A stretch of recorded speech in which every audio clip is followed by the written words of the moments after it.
Welcome back, ladies and gentlemen, to another Sir-Realtech review. Today, we're going to be discussing a device that has been out for a very long time, so it needs no real introduction. It needs no going on about, if I can say that. This is the iPhone 12 Pro Max, and it's been out for so long that I'm sure anybody who's into tech knows all about the 12 Pro Max. So I'm not going to do a whole lot of digging and diving into the 12 Pro Max because you've all heard the videos for so long. It's probably boring by now. But the only reason I'm making a video about the 12 Pro Max today is I wanted to discuss it because it's 2023. We got the 15 on the horizon. It's on the way, and it'll be here in September. And I just wanted to talk to you about how good the 12 Pro Max has been to me. Now, the 13 Pro Max came out, and I'm going to stick with talking about the Pro Maxes because those are the phones I usually go for the battery, the camera, and they usually have the best of the best in each series of iPhones. So I'll continue to be talking about the Pro Maxes. But the 13 Pro Max came out and it had the 120 hertz refresh rate, and it was awesome, but that wasn't enough for me to switch phones.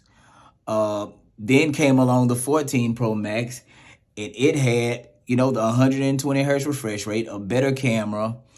Oh yeah, also the 13 Pro Max had better battery life. I love the battery life as well, but this phone gives great battery life for me. It lasts me most of the day, and that's all I really need since I keep chargers around, and I don't really have to worry about whether my phone's gonna die or not. Also, I have a MagSafe battery pack, so that takes care of that concern as well. But anyway, the 14 Pro Max came out, and you had the Dynamic Island. The Dynamic Island almost stole me. It almost sold me another iPhone. But I took my time, play around with the 12 Pro Max a little bit longer, and it's been faithful. It's been tried and true. And the more I played around with it, the more I realized that the 14 Pro Max still wasn't enough for me to make a jump. It wasn't enough for me to buy a new iPhone. This 12 Pro Max is still big. It's still smooth. It still does everything I want it to do. It still takes wonderful pictures. Every picture I take on this thing is beautiful to me. So it still wasn't enough, as bad as I wanted, and I did want it. I wanted that Dynamic Island. But the longer I watched the videos, I had to talk to myself. Just wait it out. Listen to more videos. See what they're saying before you make a decision.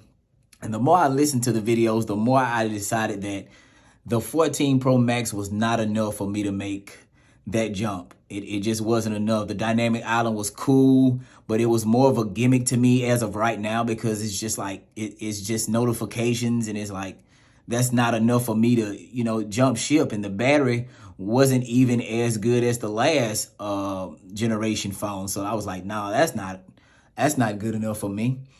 So, and when it comes to, you have people out here that praise the 120 hertz refresh rate. I get it. The 120 hertz refresh rate is cool. But to me, all iPhones are cool and smooth. It's like they're all smooth. They're all fast to me. I have a 120 hertz refresh rate tablet. And when I leave my 120 hertz refresh rate tablet and get back on my 60 hertz devices, I don't feel like I've lost anything. So that's not enough for me to, jump ship again. So I guess I just wanted to talk to you about the 12 Pro Max today to tell you, if you still have this phone in your life, keep it. Keep the 12 Pro Max. The 12 Pro Max will still probably be a valid design. The design-wise, battery-wise, the smoothness and everything, it will still be a great phone at least 3 or 4 more years now. I mean, I don't see them doing anything crazy enough to really, make me feel like I really need to jump ship and buy another iPhone just for the sake of having the newest tech. Now, the new iPhone 15 is supposed to come out. Now, I will tell you this right now. I just might get that phone. First of all, I'm almost done paying this phone off.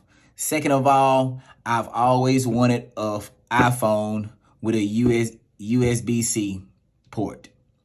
I've been dying to get off this Lightning. Now, don't get me wrong. I'm not like a lot of people just the Lightning is not the worst thing ever to me because I do have MagSafe pucks. I do have MagSafe battery pack. So it's not like it's not like it's going to be a revolutionary thing or anything. But I, like a lot of other people, would like to carry one cord for all of my devices. All of my tablets are USB-C. The only thing I have other than my iPhone that's not USB-C at this point are my AirPods, the second generation. And they're coming out with different cases for those with the USB-C. So, I want that USB-C iPhone. To me, that will be something worth making me want to make that trade-off and get the newest device.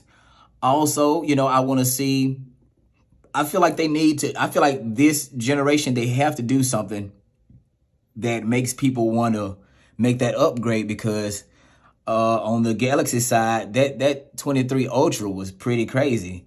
So, battery life and everything, they really are pulling up on iPhone and giving them a run for their money now. So I feel like this 15 is going to have to do some talking. It's going to have to be excellent. It's going to have to be phenomenal. It's going to have to be something unlike every single other iPhone they put out. It can't just be something mediocre that's going to, make people want to get that phone. So I'm hoping that's what's going to happen, besides the USB-C, besides the camera. I want crazy camera, add-ons as well. But besides the 120 hertz, I don't know how much more they can do, but that Galaxy S23 Ultra is tempting me a lot right now. But I'm holding on because I have a whole Apple ecosystem surrounding everything that I do. And if Apple can come out with something amazing for the iPhone 15 Ultra that's gonna pull me on in, then I'm gonna go for that. But with that being said, besides the 15 that's coming up, the 12 Pro Max has been a wonderful, tried and true soldier in my life. It has held me down. I have not had any crazy enough problems with this phone. It's still smooth. It's still smooth to me. Everything. I don't know what your expectations are, but it does everything that I need. And that's going to be all for now, man. It's like I said, it's not going to be a crazy long video. It's not a whole lot to talk about. People have reviewed this phone to death, and it's 2 years old now, if I'm not mistaken. So it's not anything crazy to really discuss about this phone that's gonna, really make you want to listen. But I am putting it out there. I do still want to reiterate that if you have the 12 Pro Max and you're feeling pressured to upgrade, if that 12 Pro Max is doing you right, hold on to it for another year even. Like I said, I might go for the 15, but if it's doing you right and you don't have the money, don't sweat it, because the 16 is always going to be better than the 15, and the 17 is going to be better than the 16. Every year, there's going to be a phone better than the last. So you'll always be able to upgrade when you finally get the money. That's going to be all for today. I appreciate y'all kicking it with me once again. My faithful viewers, my fans, the people that hit my comment section up and always talk to me. I love you. I appreciate you. Get in the comment section, talk to me, hit that like button, beat that like button down. Subscribe. If you're new here, please subscribe. I'm always trying to come out with new content. I know I've been off for a while. I haven't really put anything out, but I'm looking at some things. I'm trying to get some more ideas, and I'm going to try to do better with keeping the videos steady. And I guess that'll be all for today. I'll see you all later. Peace.